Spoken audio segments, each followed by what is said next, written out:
It's the Middle-aged Bodcast. Getting older, but having some laughs. Welcome to the Middle-aged Bodcast with me, Raging Rich. And me, T.A. Shalano. And T.A., it is the season 4 finale. But not only that, it is the 1 year anniversary of the Middle-aged Bodcast. How on earth has this lasted a year?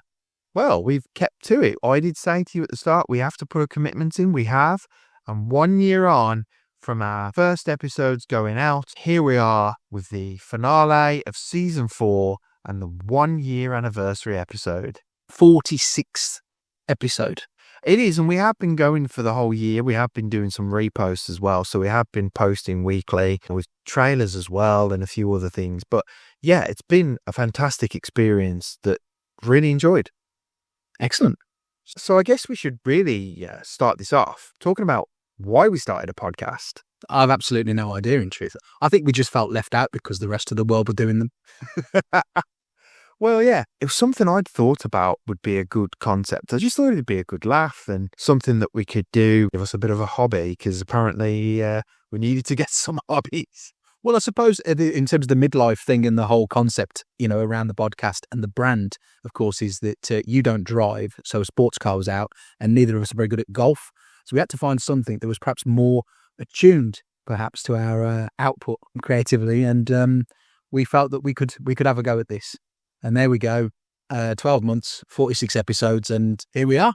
Well, yeah, and also, of course, with you writing the book, and we wanted a way to try and put the word out there about it. And that was certainly something that we knew we could do with the podcast, with those early episodes talking about the doctor's hidden patients. Go buy it. I'm doing your marketing for you. Doing my marketing for me. But yeah, it just sort of felt like the right thing. And we were trying to come up with names, and I remember me pitching all kinds of silly names. And in the end, you came up with the name, the Middle-aged Bodcast. Which was the perfect title for the podcast. We kind of said we'd be happy having just a couple of listeners a week, and we've obviously gone to much more than that, which has been fantastic. And we'll talk a little bit more about that as the episode goes on, I'm sure. I suppose we should talk about how we record as well. Well, I suppose the majority of the episodes have been recorded in your studio, in your house, but we have also drifted more recently into virtual recordings that supports scheduling. But certainly early days, it was always in the studio. We should point out that the studio is my office in my house, my spare room. It's not sort of treated to be a full-on podcasting studio, but it has become, as time's gone on, there's been little things we've done to try and improve the quality of audio and whatnot. Don't give away these things. They can't see this. It's only when people have come on as guests and they get to see the room that is your studio.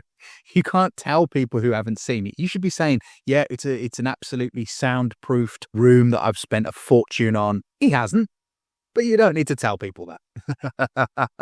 But yeah, and obviously we've had the whole thing through the 12 months of the chairs, and I now have a very comfortable chair where I didn't have when we started. But that was the thing as well, wasn't it? Like, we started doing this and it sort of became obvious we were going to be doing it for a lot longer and keep it going, which has been fantastic. And you need that comfort. We can't be sitting here with you on a blooming camping chair, fold-up chair that we were using at the time. And I do apologise for that. But we did have to sort of see how we were going with things. And then obviously I sort of realised, I could do with a new office chair actually. So it did then lead to you having my previous chair, which is much more comfortable, I know. It is much more comfortable. And I like the fact that you said, that we knew this was going to carry on longer.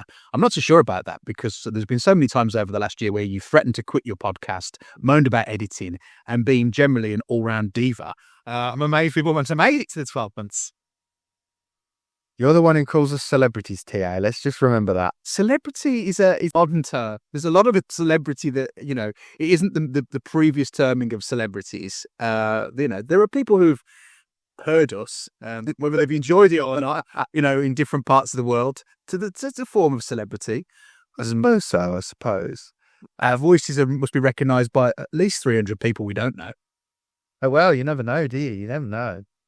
Thinking about it. Yeah, we have put our voices out there, obviously, with these episodes, and also some other things we've done, which we'll get into as well. I suppose we should talk about the changes since we started. You mentioned the chair. That's obviously been a big one, but also just sort of general recording. When we first started, we didn't have any intro music, didn't treat the audio really, just left it there as it was. Very echoey in the studio. But yeah, we started changing that up a lot. And I think one of the first big changes was us having a bit of music.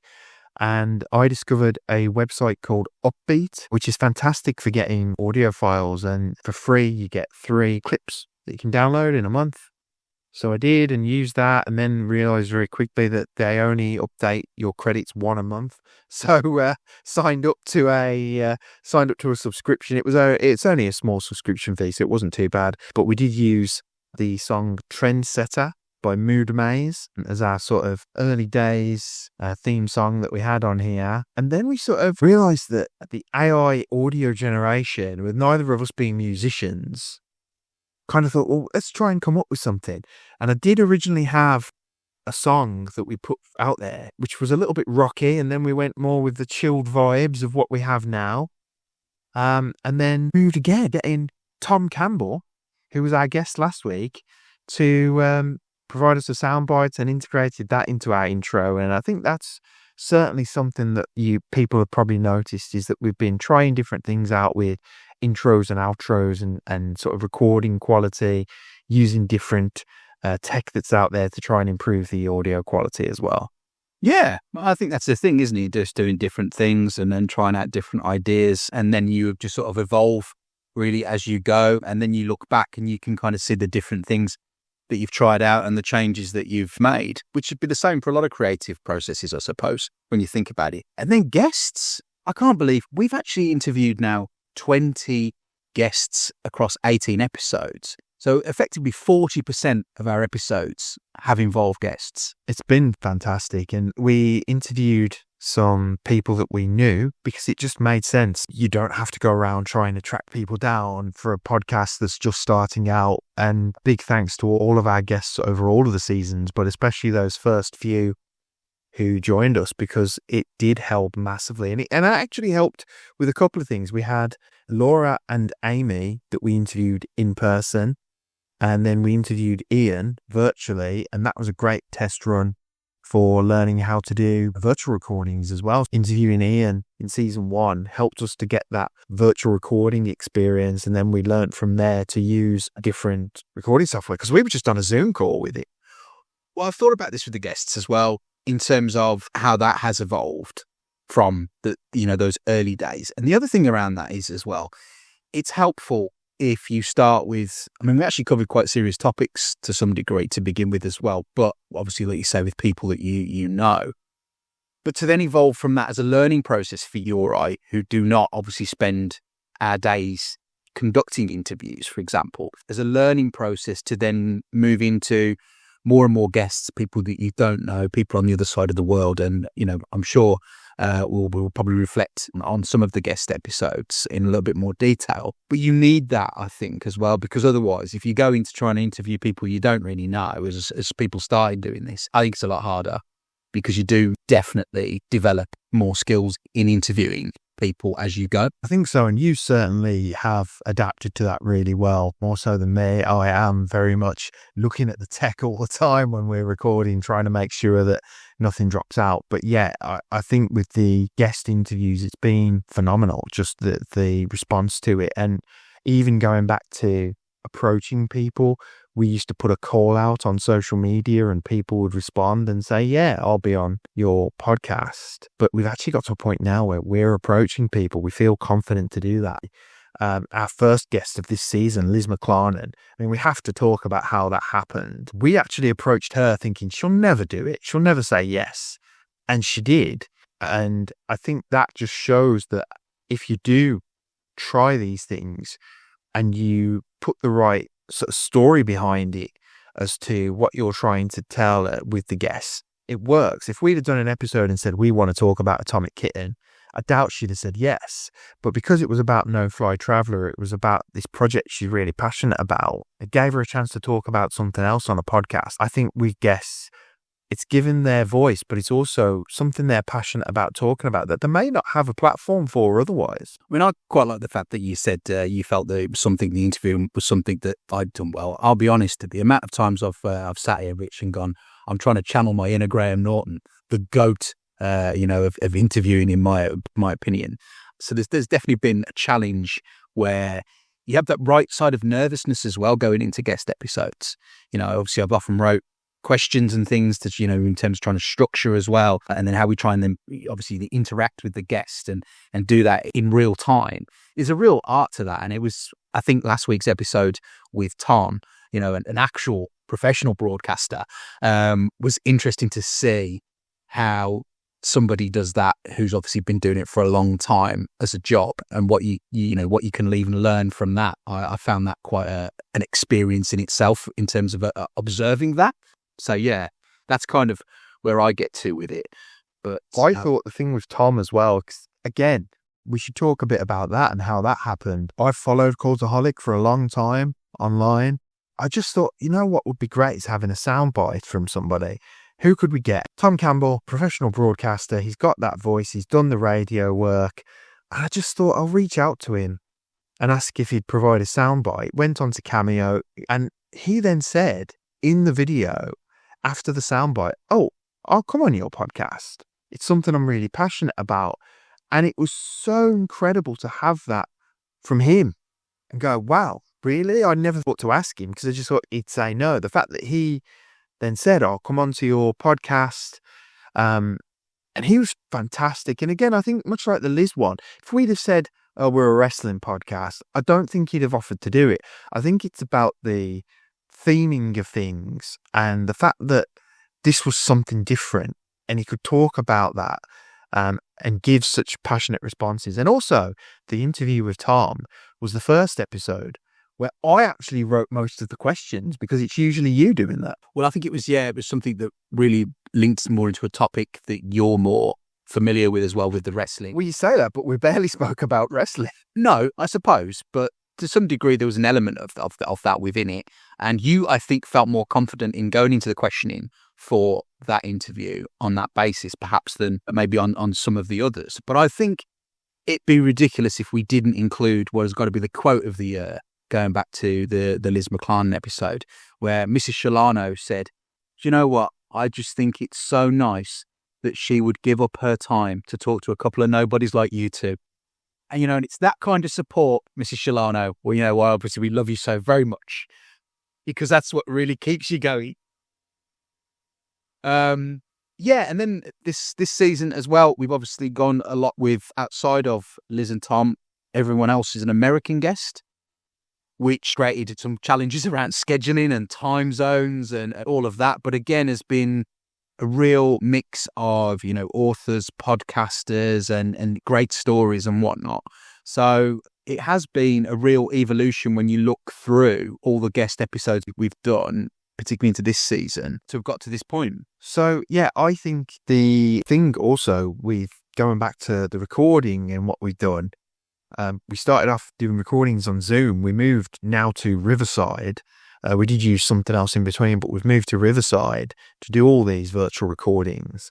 And that's been something very interesting as well, using their software and trying to record with people. And a story I do think we should tell with the Liz episode was her having trouble getting onto Riverside and me actually having a video call with her, providing her with tech support, which is still the most surreal thing, that somebody who I've seen on stage performing and I'm then on a video call with it trying to give her tech support. I just found that absolutely surreal. Well, I mean, we call you the King of IT, and I'm sure one of the dreams of the King of IT will be to provide tech support to a celebrity or a famous person. So you were in your element that day. I was just sitting there going, I can't believe this is happening. I can't believe this is happening. And you were just there going, "Hey, press this," and you do it. You just, that was it. Then you'd gripped into, I am the King of IT. Well, it was also about just trying to make sure we got the recording done. And this is the thing I have noticed with the recording when we've had guests. If there are issues, you've got to have those backups. And I think this is something I've started to realize.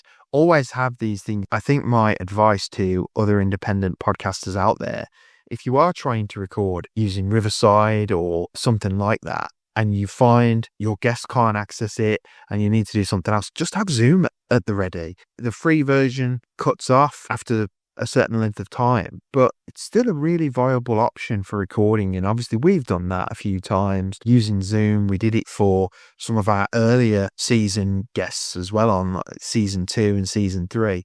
So it is something that is there as an option. And I think that's something I've learned as we've gone across, is not panicking, just trying to make sure if something goes wrong. I mean, we had the episodes from last season, well, from the bonuses, where we had episodes where we'd used the wrong microphone recording at one point. Just having to tidy that audio up and doing that, it's things that happen and you just have to roll with the punches. And so what about the fact we've actually appeared on some other podcasts? So we have been guests, not just interviewed guests. We've been guests on 3 other podcasts, sometimes together, sometimes individually. Do you want to talk about any of that? Yeah, I mean, the first one was Casting Views with Dan, who's been a big supporter of the podcast since the beginning, really. He's been a big supporter of this show.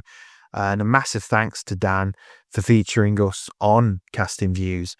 We've both featured on Mind Wipe in separate episodes, so I went on first and then you followed suit a little while later, TA, and I know that was something we both said we really enjoyed doing. Yes, indeed. So that was one where it was individual. Dan obviously has been a guest on here as well, so that was a good crossover thing to do, I think, and having that opportunity to record on his show and then him coming on to ours. And we may have another project in the future where Casting Views and the Middle-aged Bodcast crosses over. So please do watch out for that. Oh, he's putting spoilers out already. What's going on? Okay. Yeah, Dan obviously was the first guest of season 2 for us, which again was a season with quite a few guests. And he was the first one there where we particularly talked about podcasting. Yeah, the mind wipes were great. Really enjoyed doing that. And then I suppose those are the ones we obviously did individually. And then thinking to Saffron Asteria from Idiosyncrasy, the Booked podcast, where I had an episode with her talking about the Doctor's Hidden Patients as an independent author. And then we did a bonus one where it was the 2 of us as the Middle-aged Bodcast. And I remember we recorded those episodes with her and her recording for us all on the same day, with her being a Brit but in America. So that was quite an interesting challenge around time zones and doing a lot of episodes in one day. Yeah, that was a really good experience again. What we then realised was when your episode went out of Booked and the Middle-aged Bodcast episode went out, we actually pivoted slightly on our schedule and put a repost out mid-season of Saffron's episode, which did really well because of that crossover appeal. And I think that's something, reflecting on everything, is sometimes it's the timing of things. And I think that's something we've said about other episodes. But yeah, we appeared on Booked, and then more recently with FlixWatcher, yes, where we met Kobe, one of the co-hosts, and we then were able to go on and be guests where we've covered a film each. And yeah, that was again a different experience and a different type of podcast for us as well, doing like film reviewing. And it was, and we can talk about the first one because it's out now, where we spoke about The Matrix, and that was really enjoyable. There is another one due to release. We're not sure when that one's going to go out there, but we won't spoil that one for people. But yeah, we're not sure when that one's going to be released, but check out FlixWatcher. They're a great podcast. We will link in the description, actually, all the episodes that we've guested on as well. So if people want to go and check those out, they will be available. And we've got some questions from people, have we not, Rich, to sort of commemorate this 1 year of podcasting? We have. So we asked a few people if they would send in some questions, and we've had a pretty good response to that. The first person actually to send us a question was Dan from Casting Views. So thank you very much, Dan, for getting in touch. So Dan says, happy 1 year. What is the biggest thing that you've learned in the last year? Oh, that's a great question. And obviously, congratulations to Dan again, who recently celebrated 200 episodes of Casting Views, which is a fantastic achievement. Biggest thing learned last year? I think actually, you're going to hate my reference, I'm sure, but I'm going to go with it. Arnold Schwarzenegger says, if you do something up to an hour each day, every day for a year, imagine what you will have achieved over that year, whether it's something to do with your physical fitness or a business or an interest or a hobby. So my reflection or biggest thing I've learned is how true that is in terms of when you look back over 12 months of everything with releasing of the book, doing all these podcasting episodes. It is actually quite astonishing when you look at it in that way. Whereas I think when we started 12 months ago, you wouldn't be sitting here thinking, oh, we've done all these episodes, we've had all these guests, and we've been on all these other podcasts and all this. So I think the biggest thing I've learned is it's that dedication to doing something every day if you can. Certainly been a thing with the writing as well. Obviously been more consistent, trying to write on a much more regular basis on the second book. So doing something every day or consistently really can pay off is mine. What about you? I think very similar sort of thing, but more just from the standpoint of talking to the guests. Things that we've learnt from them, I think, has been just such eye-opening discussions that we've had. And actually, when you look back at them, you go, oh, never thought of things like that. So you think about Tom last week, and he was talking about the running and how he motivates himself to do that. And the simple thing of you put your running gear by the front door. So you've not got an excuse. You put that on and you get out the door and you do it. It's that same sort of mindset of just going out there and doing things. I think when we've spoken to Mel from Men Against Mountains, we spoke to Carolyn Dreyer, talking about mental health, talking about kind of trying to refocus your thoughts and looking back on things that you have done and actually saying you are good enough, you are strong enough. If you set your mind to things, there are so many things that you can do that are out there. And just from looking at the changes that we've made, you look at the cooking, for example, and with me, that's been a massive progression from what I was like before. And to a lot of people, it probably sounds so silly, but I mean, I was living off ready meals and takeaways for years. I've lived in my house for nearly 20 years, and for a good 15 to 18 of those, not really eating the best. So yeah, it's been a massive change. And a lot of that has come from us doing this podcast and sort of getting motivation from people that we've met outside of the podcast, but also through the Middle-aged Bodcast as well. But getting that kind of new take on things has been something that I'll definitely be taking away with me a lot and already have. So yeah, that's probably been one of my biggest things.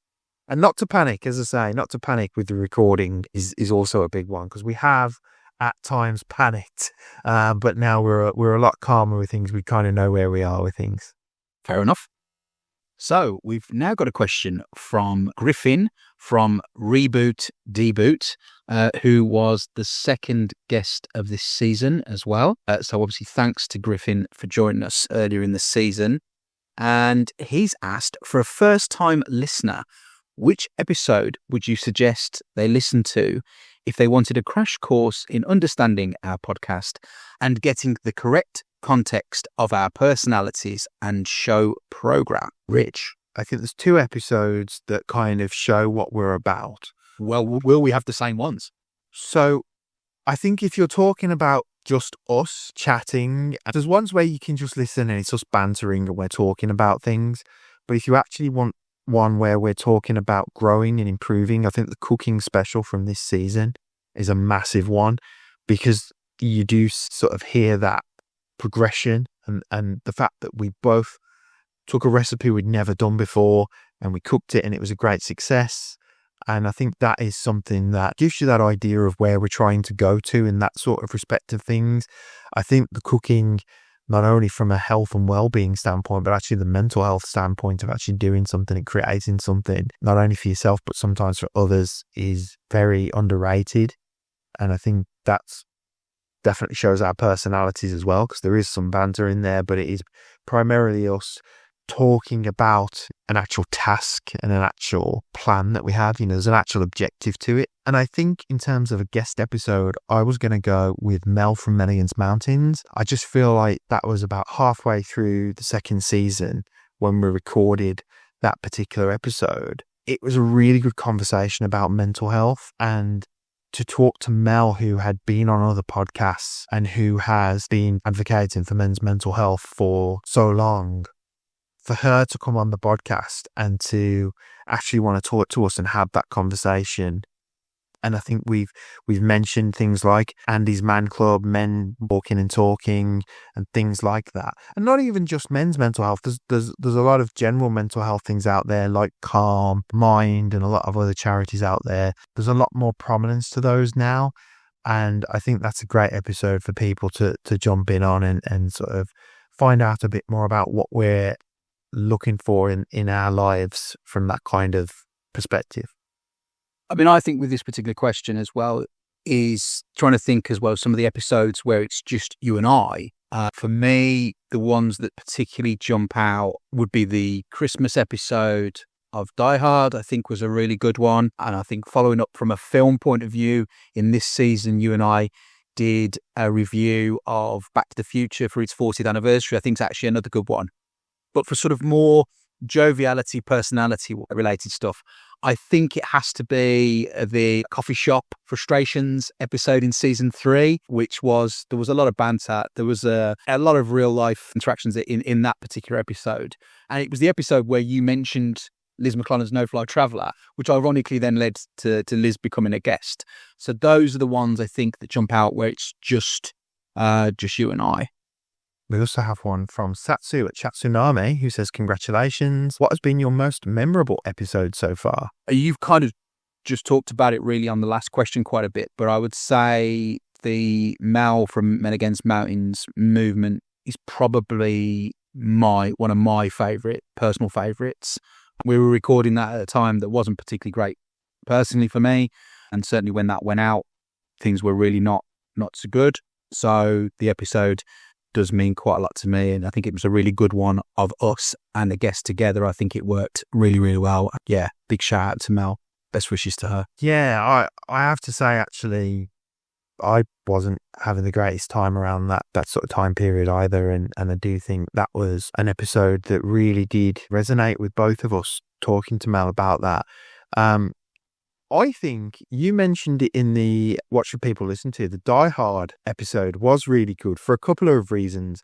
We actually asked every guest of that season, is Die Hard a Christmas film? And then integrated that into the theme of the episode, where we just watched Die Hard and basically dissected. I built a criteria for it. And I remember that, just watching it and like trying to put this criteria that I built up for Die Hard. And maybe we'll do that for something else in the future, because we didn't really do that for Back to the Future that you mentioned there. I think also with some of these episodes, I think things like the streaming versus physical media one was one that I really was passionate about, that because it is interesting as we change and technology changes and the world changes, you start to realize that actually you don't have as much access to the things you previously did. So I would say probably, for me, yeah, the Men Against Mountains episode, and I would say the streaming versus physical media have been the two of my most memorable episodes, definitely out there as well. And we can't surely obviously not mention opening season guest for season 4, Liz McClellan of Atomic in. Well, no, but it's just the fact that we were obviously going to be talking about that a lot, and we didn't want to make it too easy for people to guess what we were going to say. But yeah, the Liz episode. Mention it. And I have to say, the night we were in the pub for a friend's 40th birthday, and we had a voice note from Liz saying she'd do the podcast, and me and you high-fiving and hugging in the pub, and people must have just been thinking, what's going on?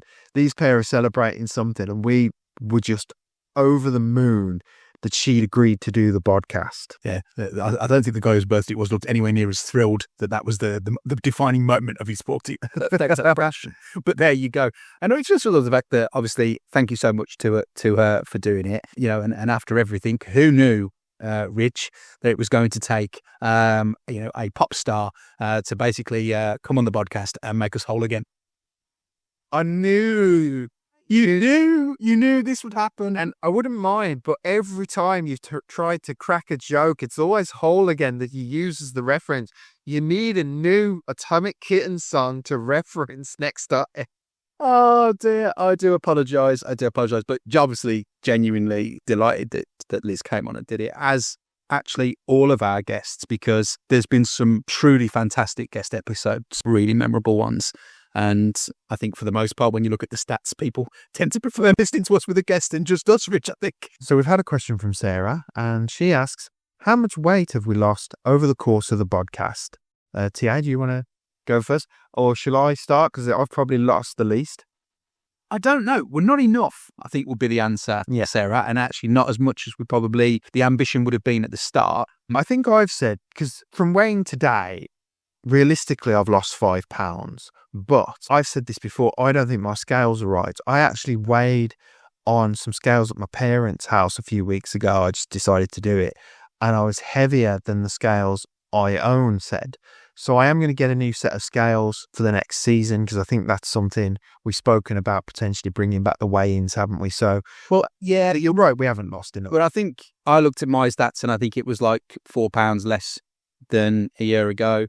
The only thing I would say, and I touched on this sort of briefly in the episode with Tom last week, is that I have started weighing again each week, which we both dropped off, I think, completely, which is bad. I think I've learned that the consistency to weighing each week is a good thing. Yeah, I have thought about that. That's got to be a thing. Well, I think with the weighing, just to sort of touch upon that, because in season 1 we did a weekly weigh-in, and the reason it wasn't brought back was not because we couldn't be bothered to do the weighing.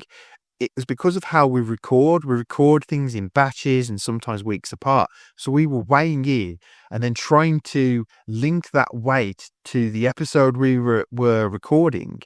And at times it just got really confusing trying to keep up with it. So we do want to try and bring back the weighing in, but maybe not having it as a full weekly weigh-in on the podcast. So maybe providing some updates, but not on a week-to-week basis, just because it's really hard to structure that into a season or into episodes without sort of losing the way a bit on it, because you do lose kind of what week you're in and which weight you're at. But we will be trying to bring that back. And so Sarah also wants to know how our fitness regimes have changed over the last year. I'll go first, I think, on that one and just say, Well, I was just going to say, shall I go first and say it hasn't in many ways? well, okay. Well, I was going to say, that in terms of, from a personal point of view, obviously I've been a massive advocate of Sean T on this podcast, and I've obviously been following him and some of his routines for quite a while.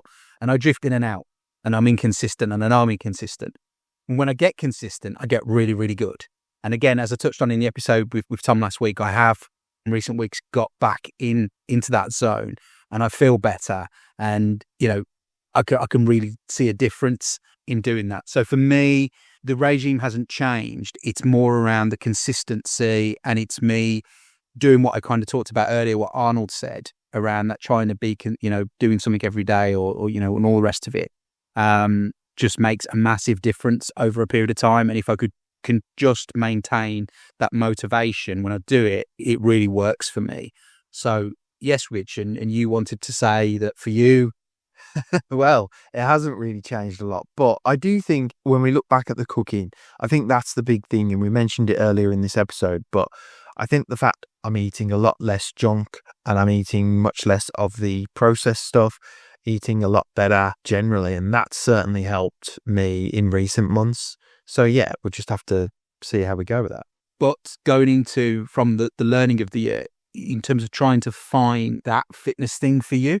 Yeah, I think we spoke about this, didn't we, in the previous episode, about potentially looking at yoga as a way of getting a baseline of fitness and sort of the stretching and things like that. And I think that's something going into the new season I'm going to start looking into, but certainly need to find something I enjoy doing and something that I can just do in the house potentially. I think that's quite a good idea. It's something that's, especially in the midlife as well, in terms of impact, because I've just talked about doing something that actually is quite high impact, as an exercise, but that's something that maybe, like you say, you can do at home.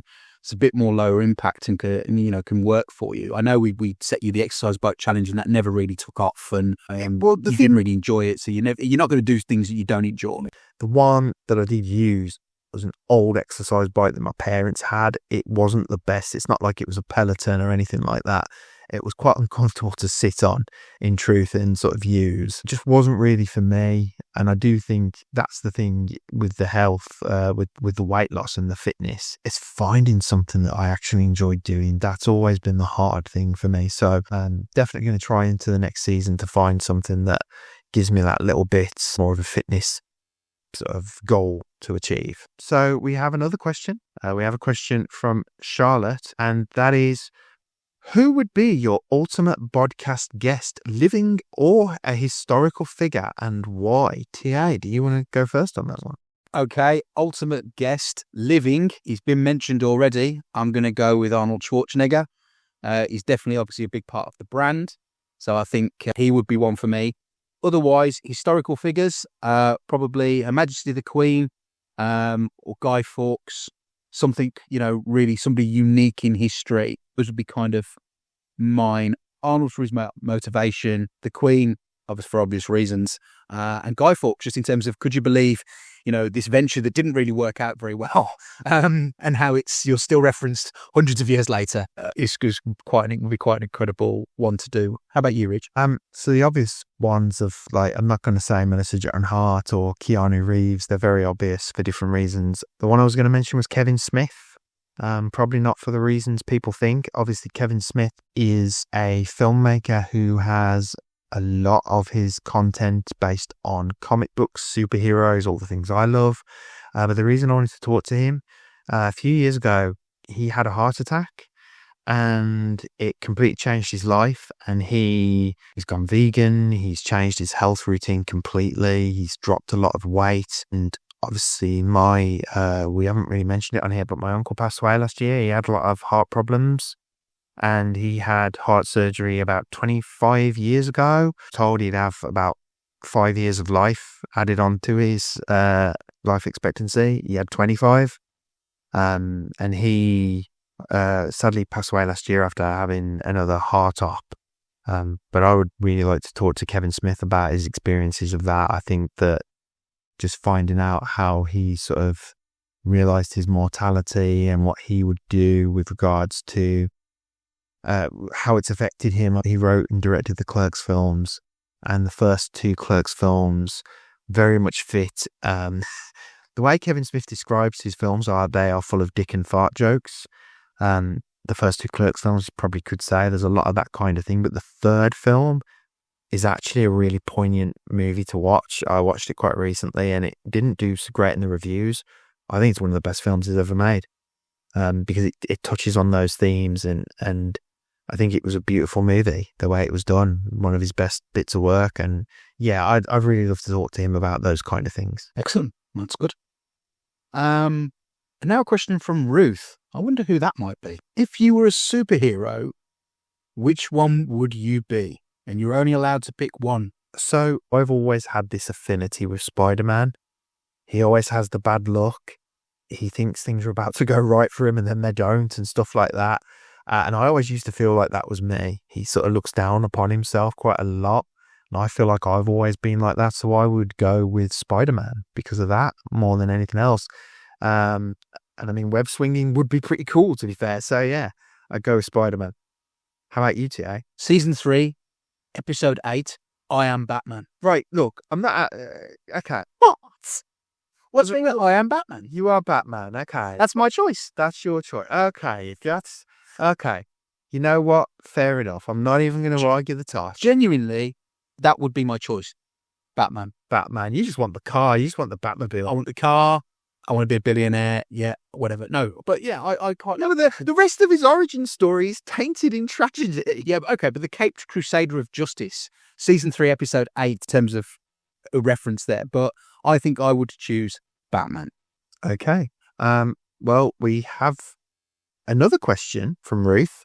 What do you think travel will be like in 2080? This is kind of a callback to our episode with Liz, where she talked about doing the no-fly traveling. Well, I mean, I won't be here, so I'm not going to see it realised. I think the no-fly travel thing actually is, I don't think, and probably long before 2080, I don't think the vast scale of flights will be the same with the environmental impact and whatnot, and things I can see there being changes with that kind of thing. So yeah, things in terms of carbon footprint, some restriction around how you travel, when you travel, your impact on the environment if you travel. If we're going into the futuristic side of it, and obviously having kind of gone to the Back to the Future thing, will there be sort of, I mean, there's an element of these things now, but like maybe, I don't know, sustainable jetpacks where you could do short distances. I don't know. It's a really difficult one. and it's so far in the future.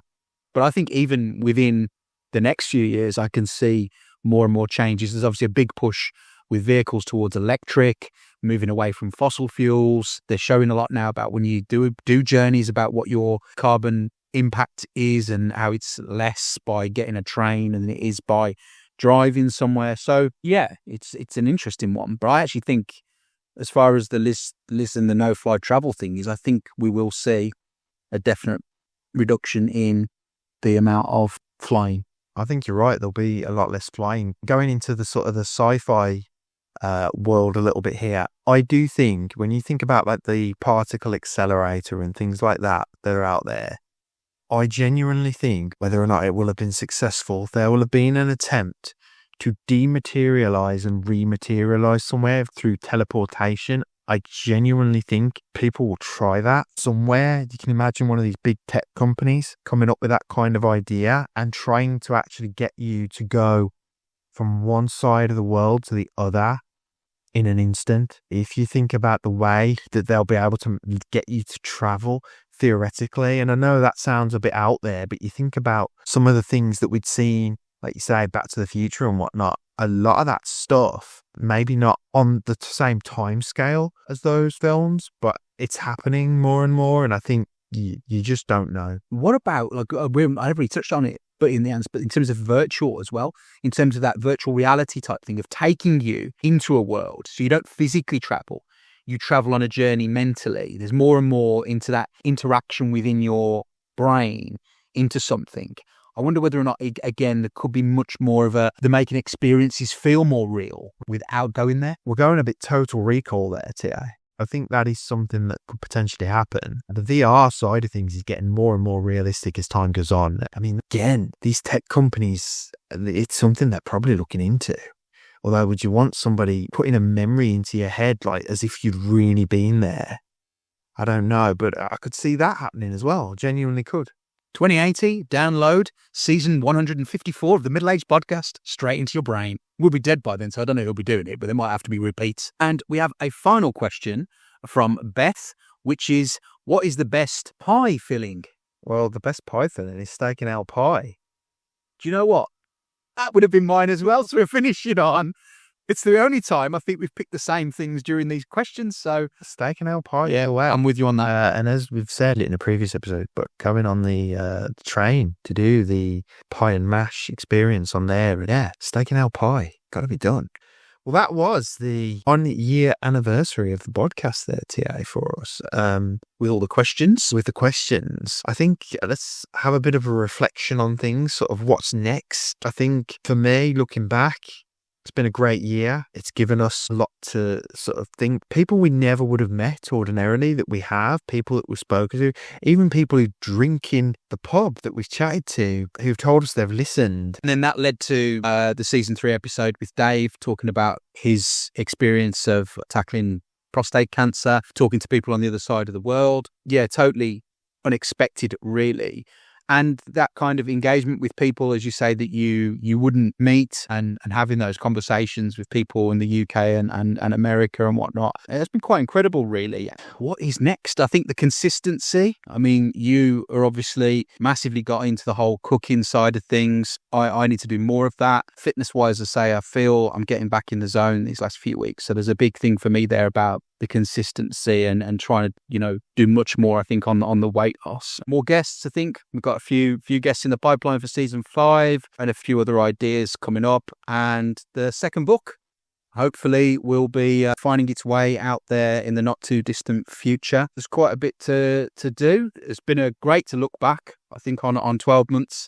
Thank you, obviously, to all of the guests for giving up their time to come and appear. We really couldn't have done it without Laura, Amy, Ian, Dan from Casting Views, Sarah, Mel from Men Against Mountains Movement, Amy P, Single Married Geary. Did I pronounce that right this time, Rich? Thank you. Saffron Asteria of Idiosyncrasy Booked, Alan Rose, Tammy Lee, Dave, Liz McLarnon from Atomic Kitten, Griffin from Reboot Deboot, Suzanne Casamento, The Flanagan Granimans, Caroline Dreyer, and last week, Tom Campbell. And I've just done that from memory, have I not, Rich? Pretty much, I think, in order, which is... I think you have. I'm going to go back because we may have to re-record that if you missed someone that I don't think you have. But yeah, it's been fantastic with all the guests. Thank you very much to everyone who's appeared as a guest. Thank you very much to everyone who's ever listened to an episode of the podcast, whether you've listened to one or to every episode. Thank you very much. We really do appreciate it. And yeah, we will be back. There will be a season 5 of the podcast very soon. We're going to have a little bit of a break. Before that, there'll be a few bonus episodes and some reposts. In between then, don't worry, there will be some fresh content from us. So we'll have some bonus episodes, a trailer for season 5, and also some reposts of some episodes we've really enjoyed. So yeah, stay tuned, and thank you very much, everybody. We shall speak to you again very soon. One more middle-aged podcast in your life? Of course you do. Follow us on social media for behind-the-scenes stuff, extra larks, and all our latest updates. We're on Instagram and Threads at Middle-aged Bodcast. Facebook's easier. Just head to facebook.com/middle-aged podcast. If you're still hanging on to Twitter or X or whatever it's called now, we're at Middle-aged Bodcast. And if you're on Blue Sky, it's at middleagedpodcast.bsky.social. Or you can swing by our website, middleagedpodcast.co.uk. Give us a follow and stay in the loop. Cheers for listening. Two best mates, yeah, they take you to stand. Rachel, Rich, and TA got your health in the hands. Williams, laughs, and tales they tell. For beats and nights, the workouts, they're keeping it real. Oh, it's the middle